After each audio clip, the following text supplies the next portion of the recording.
I thought that it was very important that my colleagues and I have the opportunity not only to discuss what is happening right now in Montgomery County, but to get a better understanding of the recent history. What are the circumstances that cause these young people who are now in Montgomery County to flee? Why did they feel that they were threatened? And to put the experience in context, what have they been through both in their country of origin as well as what are they experiencing here? I had read through one news article that said one of the bloodiest days, they had 43 murders in one day.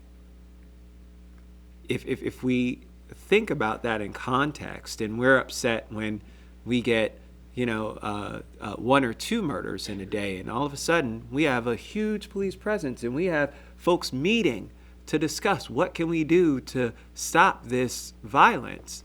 That's the community that folks are fleeing from. And so there's no question for anyone who's, you're talking about more murders than, just as you said, war-torn countries that are going through strife and war. And so it begs the question, I know that we had put forth as a part of, through Vice President Biden, the Plan for Alliance of Prosperity. I think $65 million ended up going to El Salvador, but the question is that how is that money being allocated? Because it's not given to the government. And so the question is, what kind of programs? Because ultimately there are two tiers. One is that we've now framed why folks are coming, and so it should be very clear for anyone who didn't know, and the level of which there's such strife and concern for one's personal safety that would validate anyone wanting to escape.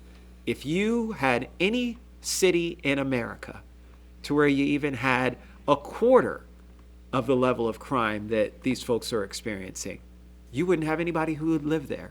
You'd have a barren city. You'd have National Guard coming down and providing resources, right? And so from that perspective, I want to understand what it is and how that money's being spent. And I know that the Northern Triangle has access to another $400 million that they can draw down from also. But once again, if it's not going to governments, how is that money being spent and targeted? Is it targeted more for, like some folks were saying, is it targeted for enforcement? Or is it targeted for human services and social programs? And then secondly, what happens then here for us when, and it certainly validates the need for us to continue to provide whatever social services are possible. You're talking about, look, if I came from a neighborhood where there were 43, let alone you being surrounded by, machine guns, but if there were 43 murders in my city in a day, I don't know how I would be able to think about anything.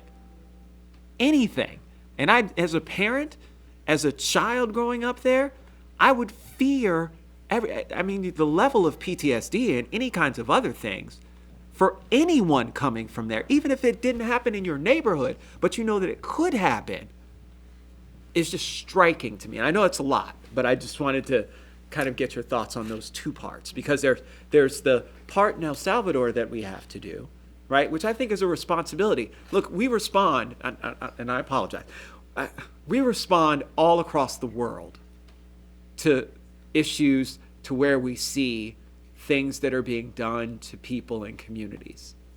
To hear the kinds of numbers and the kinds of things that are going on in El Salvador, if that true picture were being painted in terms of what's happening, a lot of folks would say we've got to do something about it.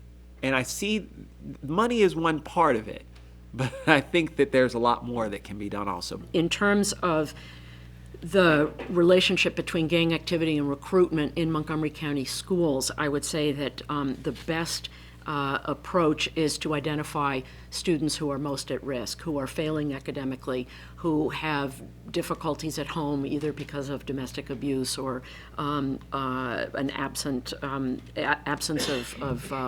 adult supervision, and really target the prevention programs to those people. It's obvious, I think, across the board that early intervention is less costly and more effective than the kinds of things that would happen further down the line.